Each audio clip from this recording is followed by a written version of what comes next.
Well, John, welcome to the Liam Thornton Show. And Yes. Am I the first guest ever? you are the very first guest. So this I've is the made it. debut of the show. I've arrived. I'm gonna give you a brief introduction, if that's cool, and Yeah. then we'll get right into it. Here on the Liam Thornton Show, we have Olympian John Macready, 1996 U.S. Men's Olympic Gymnastics team member, two-time World Championship team member, U.S. team captain, founder and co-owner of Flip Fest Gymnastics Camp, host of the annual John Macready March of Dimes Invitational, spokesperson and MC for USA Gymnastics and the United States Olympic Committee, motivational speaker, the master of ceremonies, an elite entertainer, and most importantly, a husband and a father. Welcome, John Yeah. Macready. Thank you. Thank you. How are you doing today? I'm great. How are you? I'm very good. I'm You got excited to. finals week though. That's a hard week. Yes, sir. Very tough, but excited to do this fun little project. It makes a final easy and fun. Yeah. Um, So I kind of the first thing I wanted to start with is for the people that may be listening who are not familiar with you or gymnastics. I kind of wanted to see if you could share kind of a brief overview of how you got started into gymnastics in your career, and then I wanted you to touch on any significant influences in your life during your gymnastics career that may have had an impact on gymnastics and your personality. Yeah. So I started gymnastics when I was 5 years old. I had some of my cousins get into it. My brother followed in Santa Monica, California. It was called Broadway Gymnastics. It was on Fifth and Broadway, and they all ended up quitting. My brother quit when he was, I want to say, like 14 or something. And then we just I just kept going from there. I never, just kind of became my life. I always say I don't ever not remember being in gymnastics. Mhm. Um, it just was a part of my life. There were times that I wanted to quit when I was younger, and I think at one point I did quit. And my mom was like, "All right, you're done." And then a week later, I wanted to go back, and my mom wouldn't let me. She's like, "Yeah, you can't go back. You quit." And I said, "Please, can I go back?" And she said, "Okay, but no more of this quitting stuff, you know." So I never said that again. Yeah. And then it just went from there. I think probably the biggest influence on me was when the '84 Olympics came to Los Angeles, and obviously it was right in my backyard. And my dad explained to me what the Olympics were about. I didn't really know. I was 9 years old, and the Olympic torch running through our city and sitting there watching it. And there's actually a picture of my brother and I in the LA Times in the front page, and it's OJ Simpson, believe it or not. I wish it was somebody else, but OJ Simpson coming up the California incline, bringing the Olympic torch, and we're sitting there on the barricade just watching him. And then the '84 men's Olympic team won the gold medal for gymnastics. And I watched that on television, and my dad took me to a couple of events. We couldn't get gymnastics tickets. I think I went to boxing and maybe one other one. But after that whole experience, it was just like, that's what I want to do. I want to be in the Olympics. So I had no idea what I was saying at the time. I didn't know how hard it was. It's just like, yeah, that's what I want to do. Yeah. So that biggest impact on me probably was like seeing them on television. It was in Pollard Pavilion at UCLA was where they had the '84 Olympics, and just when they pulled that curtain side and the team walked out and started waving their hands to the crowd, and everyone started chanting USA, USA, and that just like such an impact on me of like I want to do that, and which made it even crazier because when I made the Olympic team, it was in Atlanta, and that exact same thing happened to me, where they slid the curtain and we walked out, right, started waving and everyone started chanting USA. So it was like, I Mhm. mean, I literally jumped into the exact position I dreamed of being as a Yeah. kid. And Peter Bidmer was on that team. who was a UCLA gymnast. He ended up getting the silver medal at the Olympics, and he would often come to Broadway and just help out, pitch in with the coaches. And I was obviously just in awe of him. He was such an idol of mine. So I would say he was probably my biggest influence at a younger age on gymnastics. And then of course Kurt Thomas was also a big influence. And so yeah, then I just kept going in it, never stopped, and it was literally a part of my DNA. Mm-hmm. And so I kind of wanted to back up. So is it 14 that you moved away from home Yep. or I guess it was still in California, but you made a Yeah. significant transition, and was that kind of the time that you completely committed to gymnastics and even the Yeah. Olympics? Was it at 14? Yeah. I think it was about 14. It was my sophomore year of high school. So 14, turning 15. And my coach, Steve Butcher at the time, bought a gym in Santee, California, which was in San Diego, which is about 2.5, 3 hours away from where I lived. And at first I didn't really want to go. I was actually thinking of hanging everything up. I just kind of had enough of it. I was really burnt out. The coach I was with before Steve was actually Peter Vimar's coach when he was younger, but he was kind of like Mr. Miyagi of coaching, like all basics, and you weren't allowed to compete. And we worked out like 7 days a week, 7 hours a day. It was ridiculous. Worked out on like Thanksgiving. And so I started getting burnt out, but then I met Steve, and he kind of changed all that for me and kind of taught me how to kind of integrate gymnastics into my life and have a social life and have a gymnastics life. And so I moved, he left, and my mom said, just try it. If you don't like it, I'll come and pick you up. And a funny side note to all this is I was also really into horses. I could train a horse from start to finish. I was learning how to show horses. I worked at the stables, and that was my second love. So I said to my mom at one point, I think I just want to train horses. And my mom's like, yeah, I don't know. I don't think that's a good idea. I'd never heard that before. Yeah. Yeah. And that's when she said, well, let me just take you up there and we'll see what happens. And I never turned back. Mm-hmm. And then so is it right? You made the junior national team around that time Yeah. too, when you Yeah. started training out there. Yeah. I went up there with Steve Butcher, and I hadn't competed in years, really, ever. I mean, I had when I was a lot younger, but then as soon as I got to Sam Sakamoto's gym, I didn't compete at all, other than one time. His name was Kenzo, was my teammate. He ended up going to BYU, Kenzo Koshimura.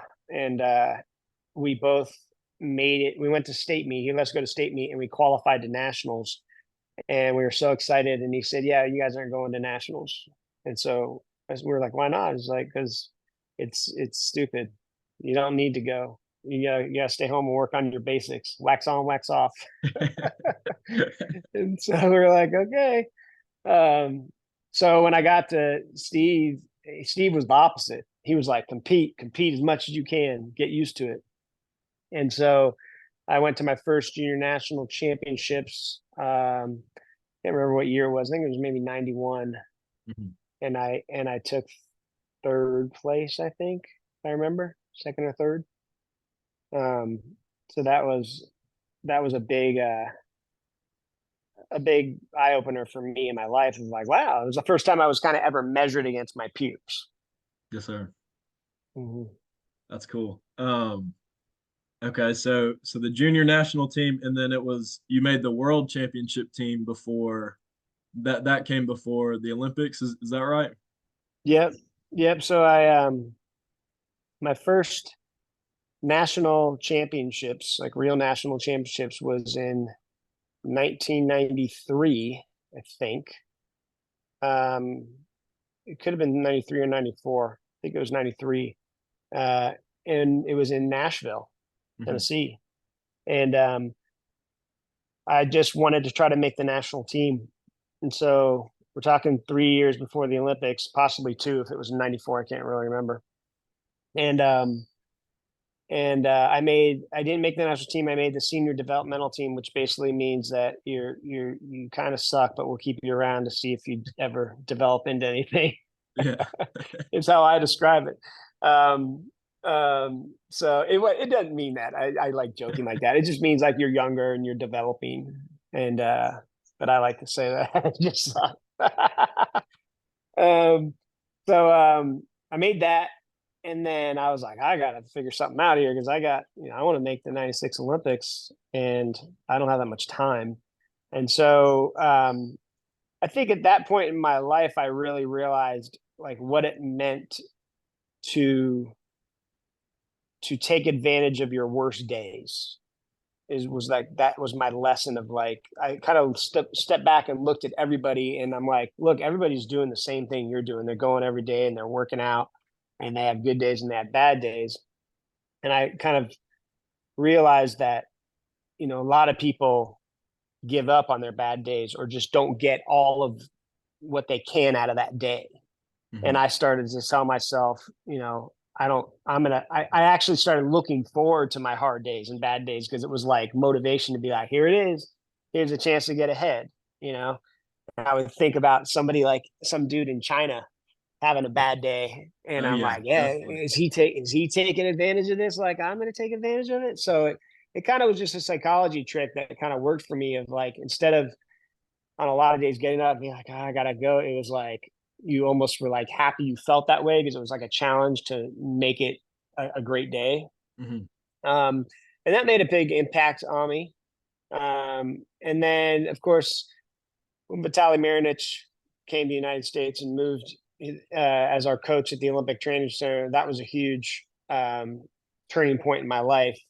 And kind of where everything collided because Sam Sakamoto, who I called the Mr. Miyagi of gymnastics, who was like your all basics, basics, basics.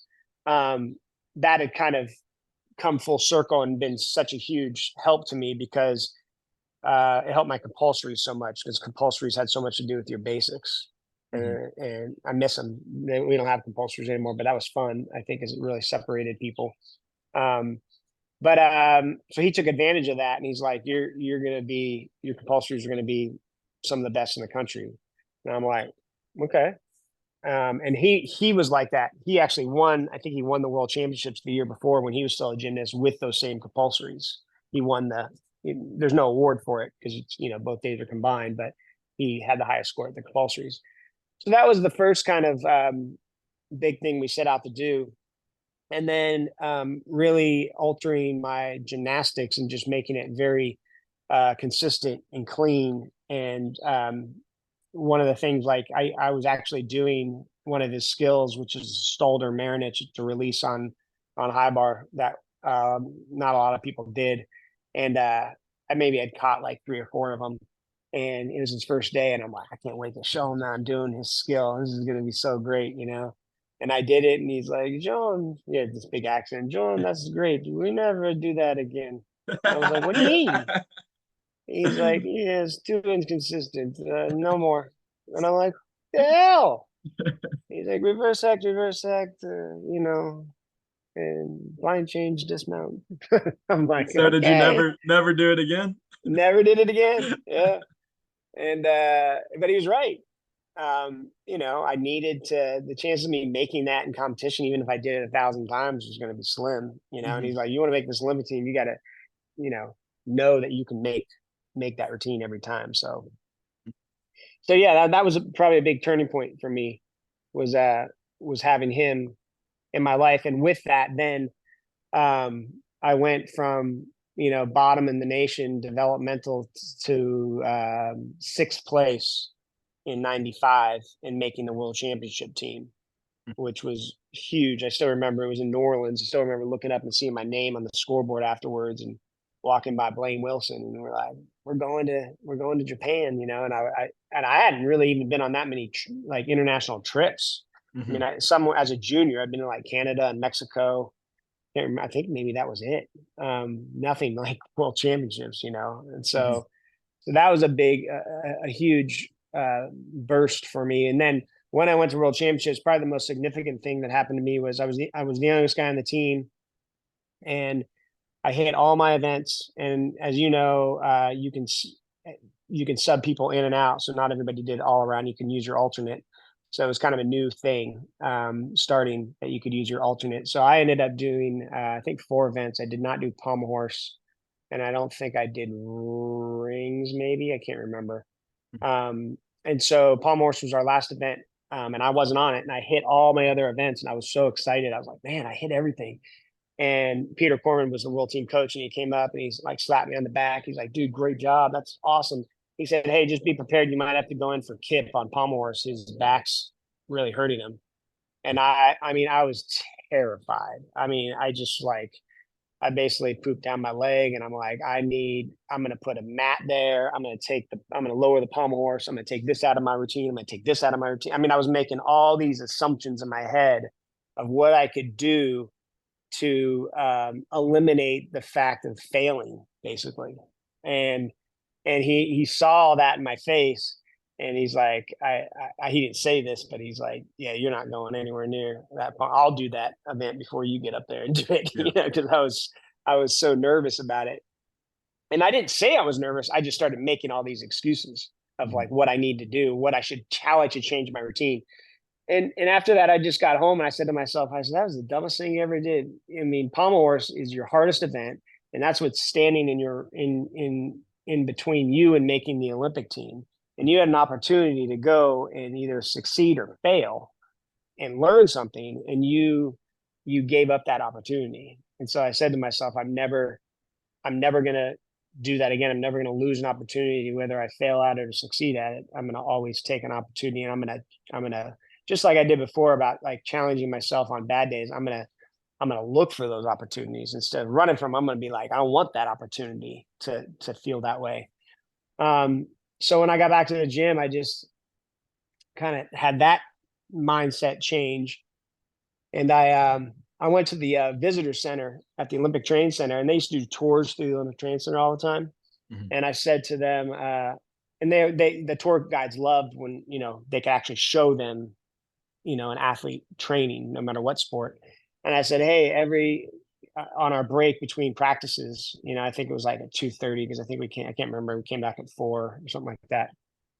I said every day or 2 days a week, I can't remember what it was, 2 or 3 days a week on these days at 2:30, bring a tour group through the gym, and I'm going to salute, and I'm going to do a pommel horse routine and show them my routine. Hell yeah. Because I just wanted to put myself in that position to fail in front of 20, 30 people as much as I possibly could. Absolutely. They did that, and they brought a group in every time, and I saluted them, and I put myself in that position of like, what would it feel like if I was at the competition. And that helped a ton. It helped a lot.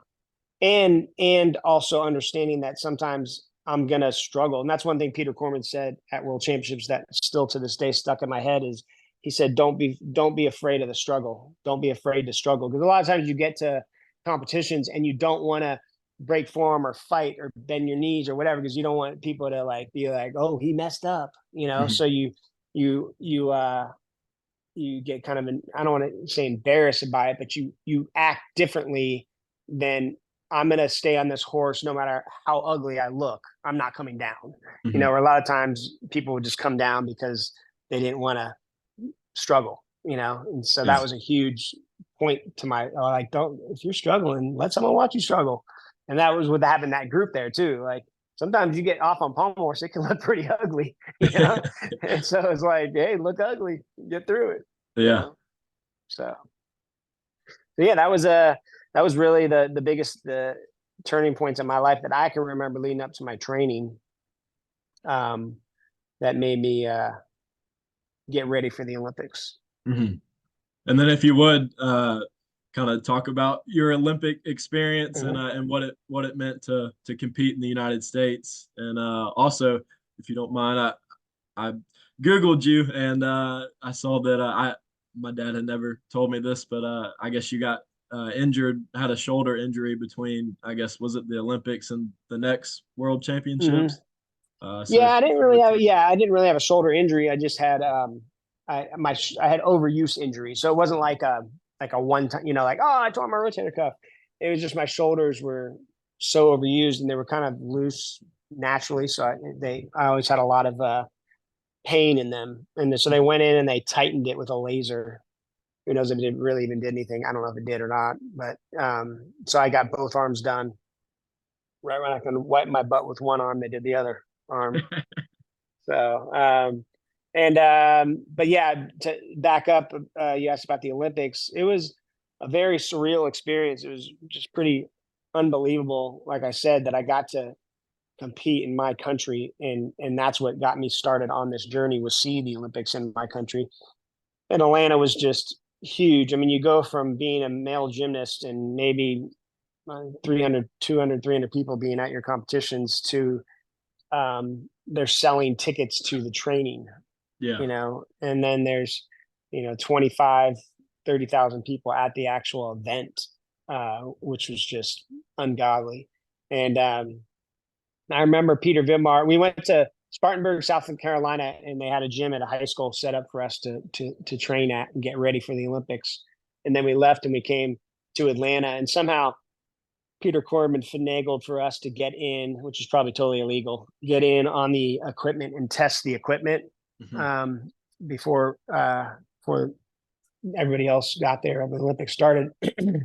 And I still have it on video, us walking in the gym for the first time, and there's this big military officer at the door with a machine gun and everything, and he just looks at us and goes, "Welcome to Atlanta, sir," and opens the door for us. And I'm like, holy crap. And it was a real deal. And we go in there, and I just remember looking up, it's the Georgia Dome empty, no one's in it, and all this gymnastics equipment there. And it's split half between gymnastics and basketball. And we actually get more seats than basketball, which was pretty amazing. And we remember just looking up to the very top of it going, how is anyone going to see pommel horse from up there, or anything from up there? And we got to test the equipment, and there's nothing like it. Excuse me, nothing like it. Seeing all the carpet and the Olympic rings everywhere, and I mean the chalk box has the Olympic rings on it, and it's just the way it's decorated and everything was just so amazing. And that's all in my mental training. That's what I tried to envision.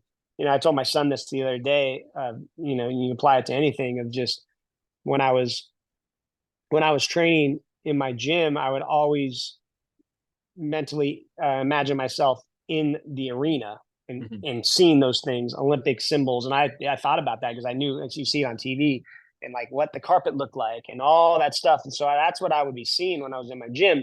But then when I got to the Olympics, I would want to see my gym.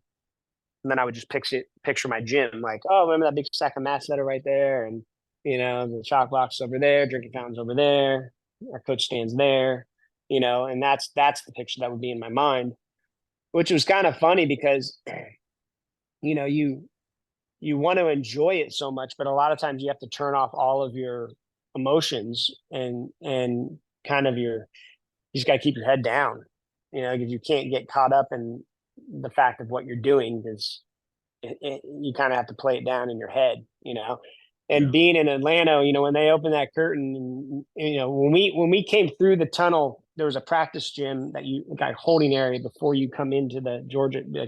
It was in the Georgia Dome, but it was like off to the side. So only like a quarter of the crowd could see down in that area. And when we came through the tunnel and out that door, the whole quarter of the arena just erupted and stood up on their feet. And if you were in the arena, you'd have no idea what they were talking about or doing because they couldn't see us. And it was just because they saw red, white, and blue, And then when they pulled that curtain open, we walked out there. I mean, it just erupted. And we're walking down to High Bar, was our first event. And we're walking down, and everybody that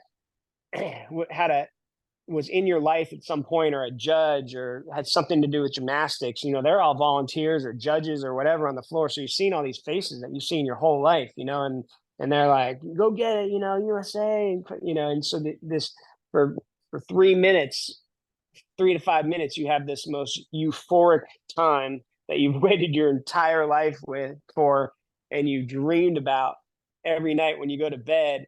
and then you have to step up and do a routine. Hmm. And it's a very mind twisted thing, because then you have to go from trying to you want to take some of that in to then completely just putting it aside and being like, all right, here's my gym, there's the water fountain, there's Yeah. mats. I don't hear anything, I don't see anything, Yeah.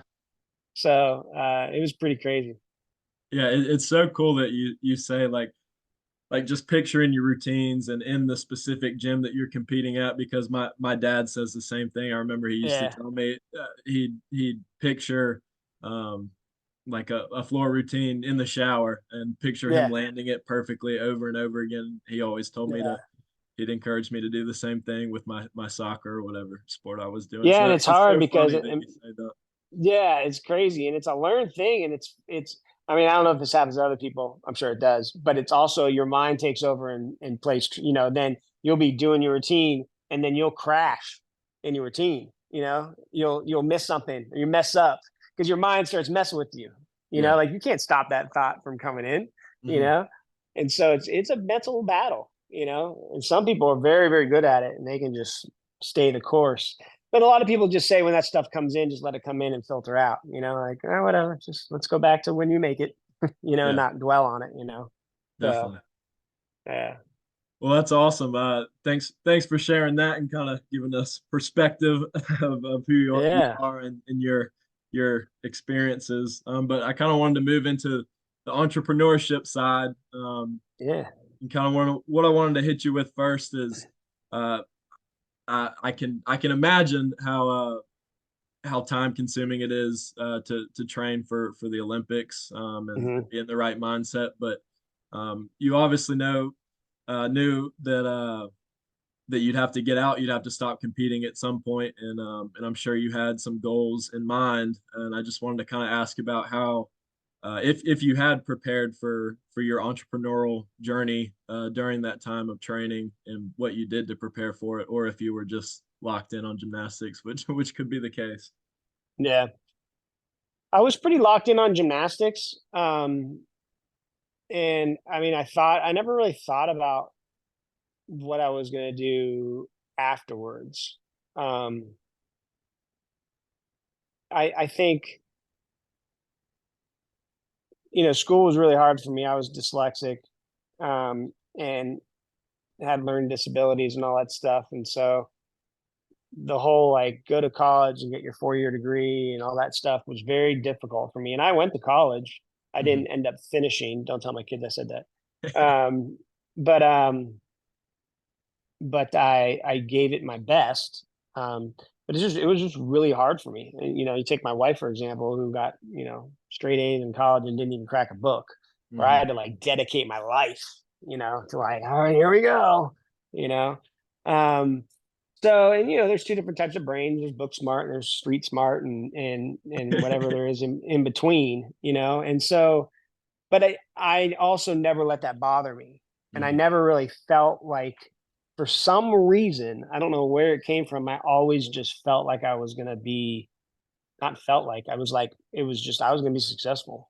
At this time of my life, I had no idea how I was going to do it, or what I was going to end up doing. Um, but I just kept moving forward with that mentality, and looking at kind of what God laid in my life and how I could use it, to continue stepping up on the ladder. And so I trained for another Olympics. I ended up quitting right before, or I should say, retiring right before the Olympics. And that was a very weird thing, because it just came out of nowhere. I started having a lot of mental blocks, and it started getting really scary and dangerous for me. Mhm. Saw Gary Dink break his neck, and I was his roommate at the time. So that started kind of, it's just someone in a halo when you leave to go to practice. It's not exactly comforting. Yes, sir. And so I actually moved to Minnesota to train with Roethlisberger to kind of get a change of scenery. And I balked on a vault one day. A Yurchenko balked means that you like stop in the middle of it. Um, and I stopped in the middle of my round off and kind of crashed. I didn't get hurt or anything. It was just scary. And I walked down to Johnny R. We were warming down, getting ready to finish, and I said, "I'm done, man." He's like, "Oh yeah, good day, good workout." I'm like, "No, I'm like done." Mhm. He's like, "Yeah, what do you mean? You're like going to, going to get something to eat, going to dinner?" I'm like, "No, I'm done with gymnastics. Mhm. This is my last day." He's like, "What?" And I said, "Yeah, man, I've been thinking about it a long time. I just hadn't said anything, but this is it." And he's like, "Well, take the week or a couple of weeks or something, think about it." And I actually flew out to Dallas to hang out with Kurt Thomas because he was a great mentor of mine and friend of mine. And he asked me all the questions, and when everything I answered, he's like, "You're done, man." And he's like, but what he really put in my mind was that this is just a stepping stone of your life. Don't let this represent everything you think you have to do in the world. This is just one chapter. That Mhm. chapter's done. Let's go on to the next one. Let's use that and go on to the next one. And I never looked back. And everyone's like, "You're going to regret it." When you see all those guys at the Olympics trying to make the team and you're not there. And not for 1 second did I even have one inclination. I was like, I remember when they announced the team and I was right there on the floor because I worked at the meet. I was the entertainment or whatever, and I was just like, "Yeah, you go, guys." I'm so glad I'm not up there because that's Yeah. how scared I was of getting injured. And I always said, as soon as my mind takes over that much that could interfere with me being able to like throw a football with my kids or something, I said, "I'm out. That's not Yeah. worth it to me." So, after I did that, I just really at first it was just entertainment. I didn't. It's not like I always loved entertaining, and And but you it grew wasn't up like in a entertainment family, right? Both yeah, your parents were actors, and parents and my brother and grandparents, all actors, and so I wanted to go into that. So when the whole entertainment side of gymnastics came on, I really took to that. Mhm. And I just took to it because I loved it. I didn't think it was going to do anything for me, but it really did. It actually got me more people remember me from those than they did the Olympics. Yeah. Because from those routines and stuff I did, which then led me to my job with USA Gymnastics and hosting all the events, and then performing more around the country with those events, um, and then raising uh, the awareness of me up a little bit to get hired for other jobs and stuff like that, Mhm. which then led me to get hired in Tennessee for that small boys camp that later grew into be Flip Fest. Um, but again, it was just stuff God put in my lap, that I kept just going, "Yeah, I'll try." I always said one of my things that when I spoke and I did motivational speaking, um, I I always said there's 5 things to rid yourself of unnecessary pressure and distractions. And it was TORID: team, opportunity, responsibility, initiative, details. And the opportunity one was you have to go out and seek opportunity every day in your life in the places you never thought it would be. And when and something's going to come up and you're going to say, "I don't want to do that," or but there's opportunity everywhere. And you have in your mind sometimes that you think you know where it is, but it's usually not in that spot, you know? And so it's kind of like a hunt, you know? And so that was really my mentality. And this camp hit me. And I met my wife there. I turned around and met this girl. I said, "I'm going to marry her," packed my stuff and came back to Knoxville because I could be anywhere. I was traveling anywhere. And when I was there, they asked me, Phil Savage, who's a gym owner in Knoxville, said, "Hey, can you help me make this camp bigger?" And I said, "Sure." And I said, "But we need to rename it, and we need to do this and we need to do that." And at the time, kids stayed at families' houses and stuff, and Mhm. it was very very local camp. I said, "I want to bring people from other states, and I want to put them in a hotel. I want to have a canteen at the hotel. I want to have apparel." And so he said, "Yeah, whatever you want to do." So we did it, and we grew from 50 kids to 100 kids, to 200 kids, and Phil ended up selling the gym. So then the new owners, I partnered with them to do it, and then and then we moved back to Los Angeles, and it became when Lacey and I got married in Los Angeles, had a house out there, and I was going to go into the entertainment business and try my hand at acting and stuff. And then I got out there, I just didn't like the life. I didn't like the people I was around. I didn't, I was like, and I didn't want to raise kids in that world. Mhm. And so that's what really got me going into real estate. My mom was a real estate agent. My Mhm. stepdad was a real estate attorney. And so I learned everything I could. I bought a duplex in Hollywood, and I had to turn it into a triplex to make the numbers work. And I didn't know a thing about anything. And I just went and started tearing stuff out and demoing and stuff. And I would hire an electrician and I'd say, look, I'm going to pay you, but I want you to teach me everything you're doing. And I'd hire a plumber, say, I'll pay you, but I want to see everything you're doing, teach me what to do this. So I ended up learning through the years all the trades and pretty much everything you need to do to build a house. And kept buying other houses and fixing them up and flipping them or renting them or whatever. And so that was kind of my side hustle along with this camp that kept getting bigger. Mhm. And Lacey at this point in time was she basically took over all the operations of the office and stuff.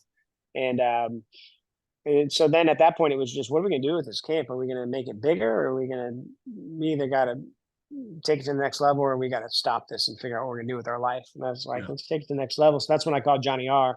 I really wanted to bring a partner in to go to this next level because I knew it was going to be a huge undertaking.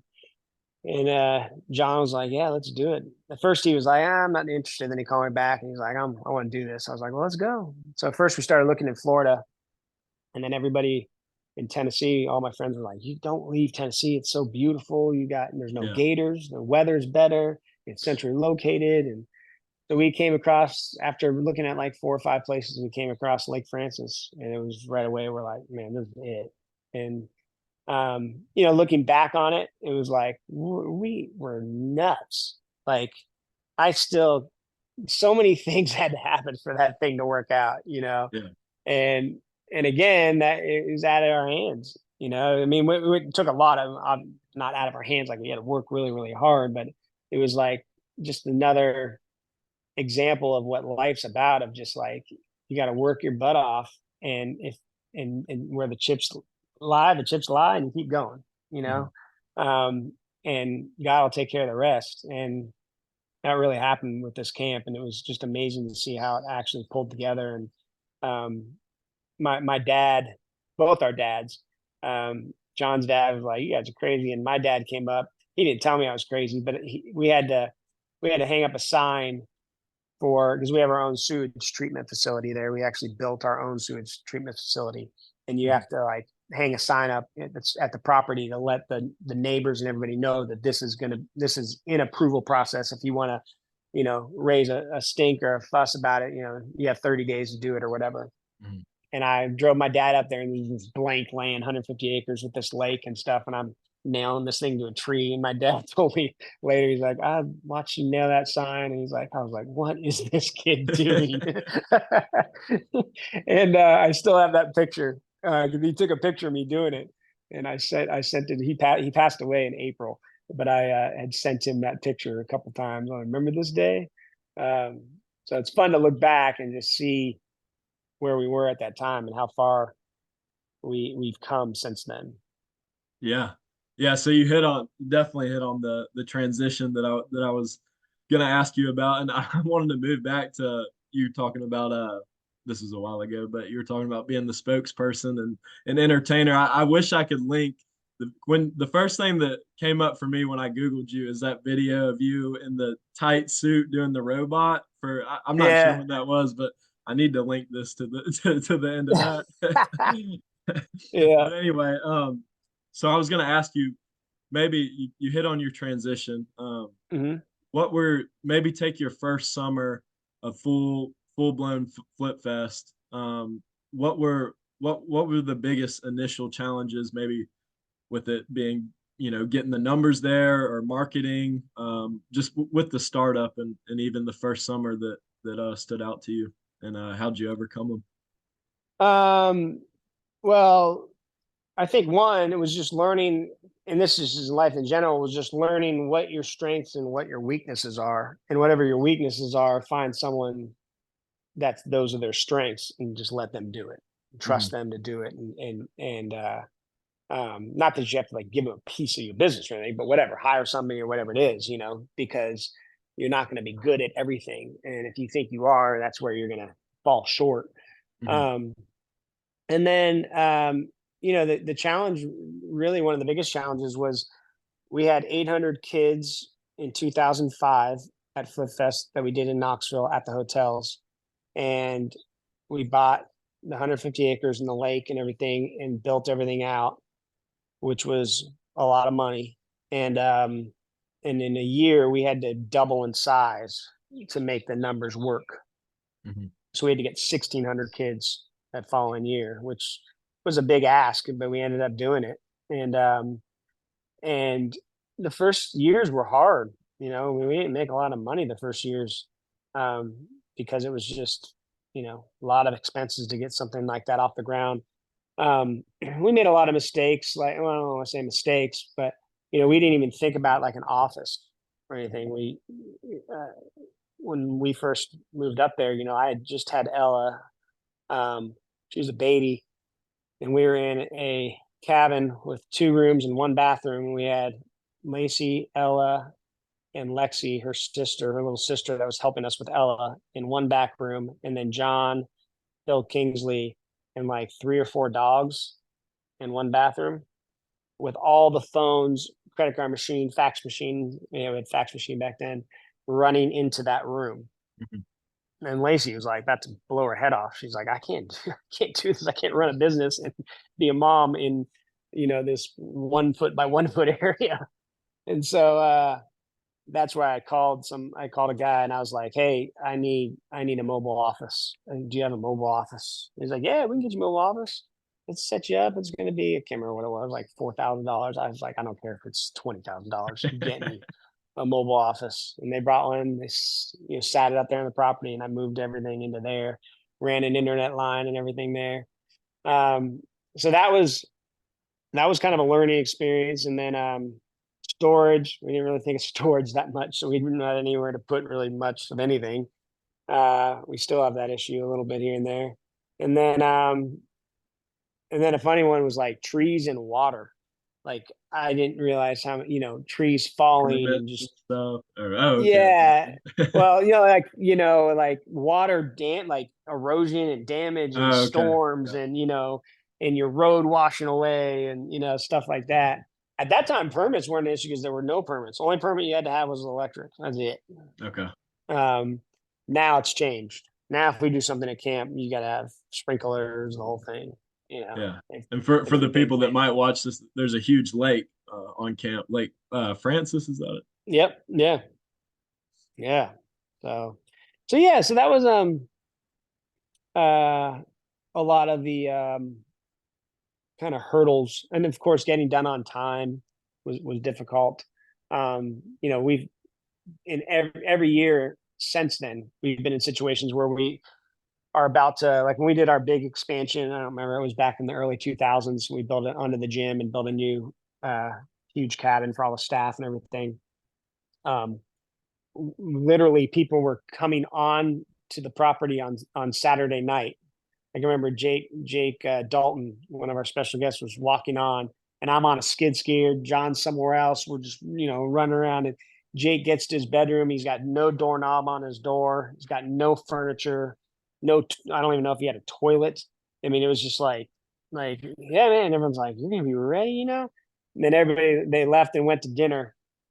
And they say, yeah, we got back. I had a doorknob, had a bed, had a dresser, had a toilet. Like, so it's always a lot of all hands on deck, 3, 4 in the morning, get it all done. But that's what you do. And we had a great time doing it. And, I saw on your thing, one of your questions was about having a partner and, Hmm. partnership in business and stuff. Yeah. And I've been so blessed with such a great partner and a partnership that we both just thank the Lord for every single day, because partnerships are a hard thing. A lot of them don't work. We've had zero issues. We might have had like one, kind of stalemate decision we had to make. Hmm. Um, but other than that, it's been, we're so supportive of each other. Neither one of us is like I'm doing this, you need to do this, or it's just like I think both of our minds are like, I want to do more than you, Hmm. so I can feel okay about myself, Yeah. um, and I told John when we first started out, and we decided we were going to do this, we would go to lunch and stuff, and he's like, I'll get this one, you got the last one. And I said, John, I said, we're basically getting married, man. We're this is going to work. We're going to be getting together for the rest of our life. And I'm not going to sit here and count pennies and be like, you got Yeah. this lunch, I got that. I said, if we're successful and I die and you're, $200,000 ahead of me for some reason, I don't care at all. Yeah. I just want to be successful. If you need money, I'll give you money. If I need Hmm. money, you give me money, So that's kind of how we rolled it out from there. And it's always worked for us. And we've always been there for each other. And it's kind of just all one big pot. Yeah. So you'd say, I guess, a partnership with the right person, you'd definitely recommend. Yeah. I mean, the challenge is finding the right person. Hmm. And it's very hard to do. I just was blessed. John and I had, great friendship during the Olympics and stuff. And I just always respected him and also uh, really loved his character and where he came from. Um, and if you can find that, there's nothing really better because business is hard, and a lot of people do it on their own. And God bless them, that's awesome. I'm really glad I didn't have to do it on my own. That so many people that have been there along my side on hard times and hard days that we're like, we're gonna get through this. We're gonna get through this together. Um, Including my wife. My wife's one of my best business partners. I mean, she's done just as much for our businesses as I have. And so I love it. It's way more fun to sit back and uh, enjoy something you've created with somebody else, a teammate, than it is by yourself. Just be like, look what I did. You can't talk to yourself that long. Yeah. So it's really cool to just be like, high five, hug, and we do that. We do that a lot. Still, sometimes this day we'll just be walking and stop and be like, check this out. Look at this. Look at all these people. You know, um, and I remember the day before camp started, and John and I were in the ropes course area, clearing trees and stuff for the ropes course. I remember we could have saved like $3,000 if we trimmed the trees ourselves. And it was stupid. We got up there, we were in like 70 feet up in the trees with chainsaws, no rope, just cutting tree branches. And when that tree branch fell, the whole tree would start shaking and stuff. They were huge pine trees, all to save $3,000. And we were there for a long time. We were like there for a week and a half, 2 weeks doing it. And nobody had ever been on the property. You never heard any kids on the property, nothing. So everything was imagination of like, this is really going to work. If you build it, will they really come? Hmm. And I remember the day it worked when it opened, and it's like a couple of weeks later, we're in the ropes course and hearing kids laughing and screaming and on the giant swing and just being like, "Holy crap, it's Yeah. alive!" You know, it's taken on a life of its own, and I think that's the biggest thing that John and I have agreed on too, is just that for something to work like Flip Fest, it has to be bigger than John and me, and it really has become that. It's become more than John and me. And I've wanted that all the time. I never wanted to be hinged on me or hinged on John, where um, we had to be there to make it work because something could happen to us or whatever. And I want to make sure that legacy still lives on and people are still able to go there and enjoy it. And our staff has done a great job making that all happen. Hmm. Well, awesome. Thank you very much for that. Yeah, man. And then one of the kind of a big thing about the theme in this class we're talking about is being different from your competitors, finding just areas you can be unique to gain advantages and get people in the Mm-hmm. door. It's been a while since I've been to Flip Fest, but from what I can remember, all the traditions, the chants, and just Mm-hmm. y'all have crazy energy. All from owner to the lowest level of staff. Y'all come in there screaming. yelling with Yeah. more energy than all the 5-year-olds. So I'm sure that's an example, but I wanted you to share kind of what makes Flip Fest different and how you kind of market that. And Yeah, and I think it's like it goes back even to like just your philosophy in life, and then it extends from there into your business and like into Flip Fest or something. And my philosophy, and I'm not always good at it. I have bad days just like everybody else, but like I feel like if I when I come in contact with somebody, um, I need to make their day needs to be better because I was in contact with them. mhm, Whether it's asking about them, making them laugh, just smiling at them, opening the door for them, helping, whatever. But as soon as you're you realize that we're in the business. No matter what, I told someone this on another podcast. It was that they like is that you don't realize we're all in the entertainment business. Everybody's in the entertainment business mhm, because everybody is getting up every day and wanting to be entertained in some form or fashion. Now you're getting up to work and but why do you work? Because I work because I want to go on vacation or I want to be able to pay and buy a boat or I want to do, why do you want those things? Because you want to be entertained, yeah, and we're always looking for that thing. So if you realize that, then in your life, if you start entertaining people, and I don't mean entertain like a circus monkey, like like, but like it could be in any way of just being you're a person at a checkout place for a car rental place, and you leave there and you're like, man, I never had someone check me out like that before, or give me a car, or that was just fun. That dude was awesome. That girl was amazing. She changed my day. You've now altered my day to make me happier. And the next person I'm going to see, I'm going to affect because of them, and that's really the basis of Flip Fest is like, I told everybody is like, when we start, it's a show from Sunday to Friday. The music never stops and everything has a beginning and an end, and everything has a message.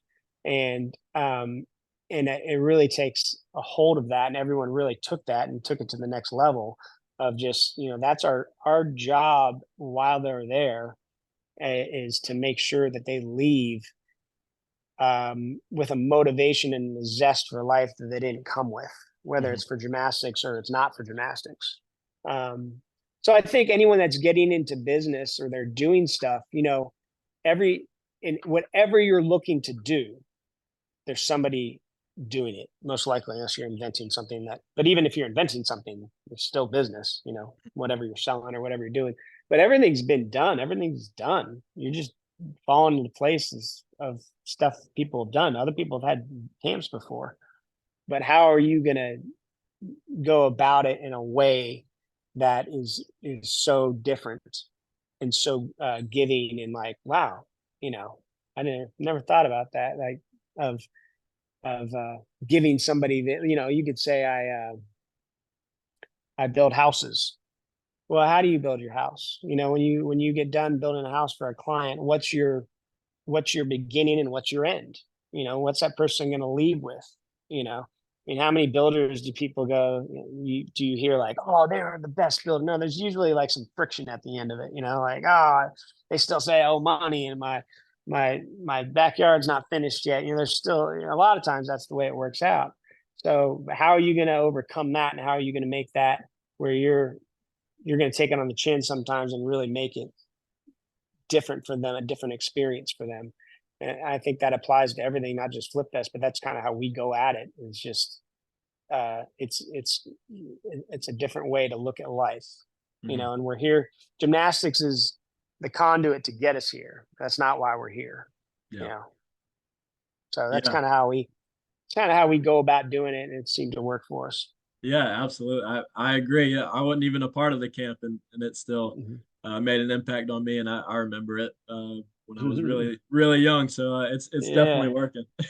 yeah. um, so kind of starting to wrap up. I wanted to ask you about so a huge motto in my life is complacency kills.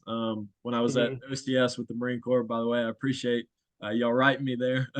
Yeah. Really appreciate that. But one of my instructors would hammer it in our heads that he would say complacency kills, and he'd repeat that Mhm. multiple times a day.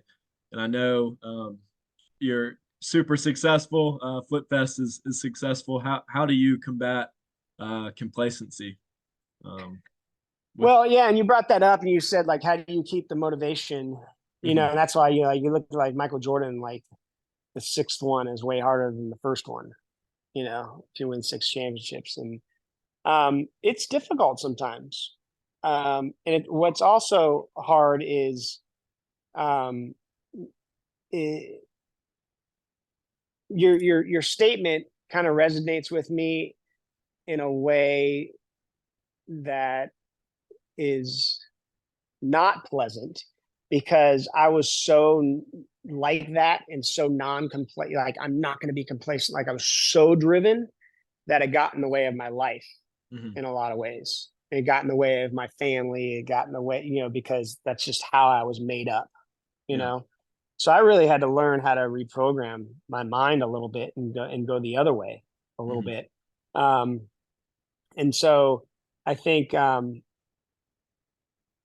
I always tell my kids my favorite word, and my daughter actually wants to get a tattoo with me that says this, but I never wanted a tattoo. So it's a conversation that goes on in our household.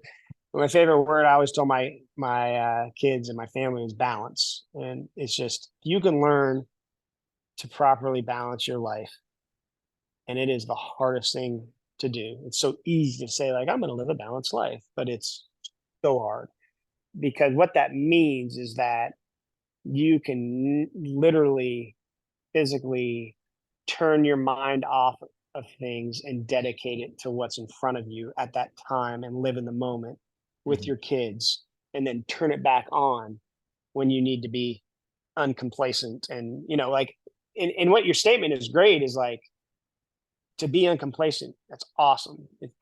Complacency kills.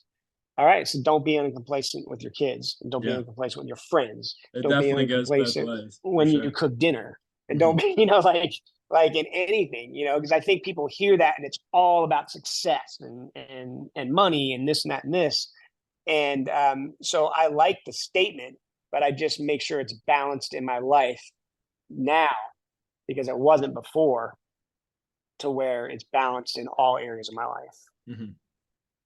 Awesome. Yeah, that's great advice. Yeah, And I kind of wanted you nailed it on the head with saying that everyone's in the entertainment business, and that really yeah, resonates with me. But I yeah. wanted to ask you if you could kind of leave a young striving entrepreneur with any piece of advice, I guess, other than than everyone's in the entertainment business.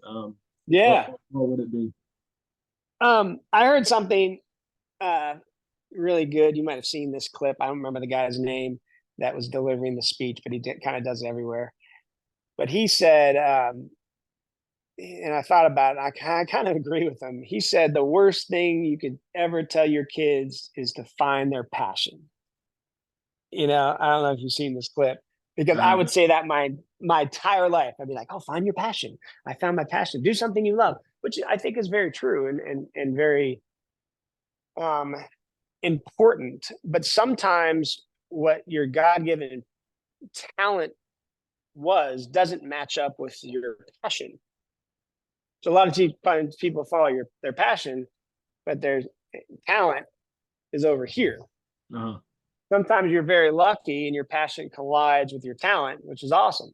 I mean, that's great. You can go for that. But I think either way, just like everybody wants to be entertained, everybody wants to follow their passion in some ways. And sometimes you're going to have to um, go after things that might not be your passion to then have your passion, if that makes sense. Gotcha. you know Yeah, like it does.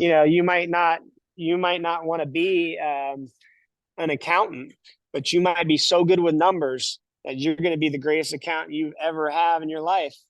that accountant can go with his family and have 4 vacations a year, and Yeah. and To use it as an enabler instead of yeah, and he might he might like car racing. Well, work your butt off so then you can go car race mhm. at the greatest tracks in the world, and use it as a conduit, a lot of times.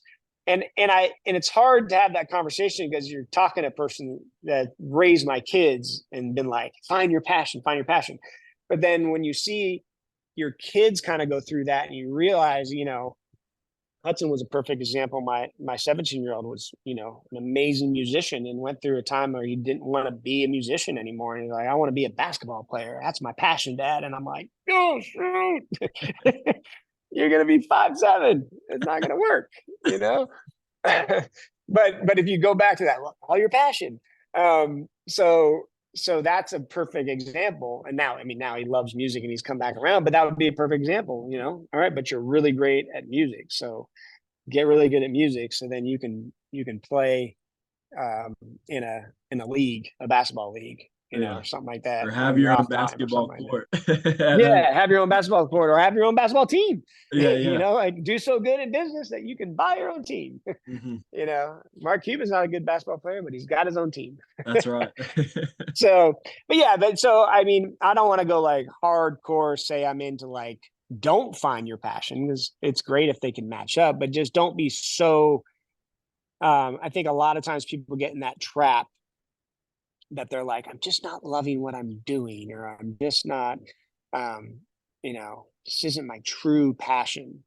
So just be careful where that line is in that trap, I think would be my best advice. Awesome. Yeah, I really appreciate that, and I'll take that to heart in my own pursuits. Yeah. Yeah. Well, thank you, John, for for joining us on the first episode of the Liam Thornton podcast show. What an honor this is. I've made it, people. I've made it. Well, thank you very much. You're And welcome, Liam, and thank you for your service, man. And congratulations. You're a great kid, man. I'm so proud of you. thank you very much. Thank you. Yeah, buddy. Keep it going.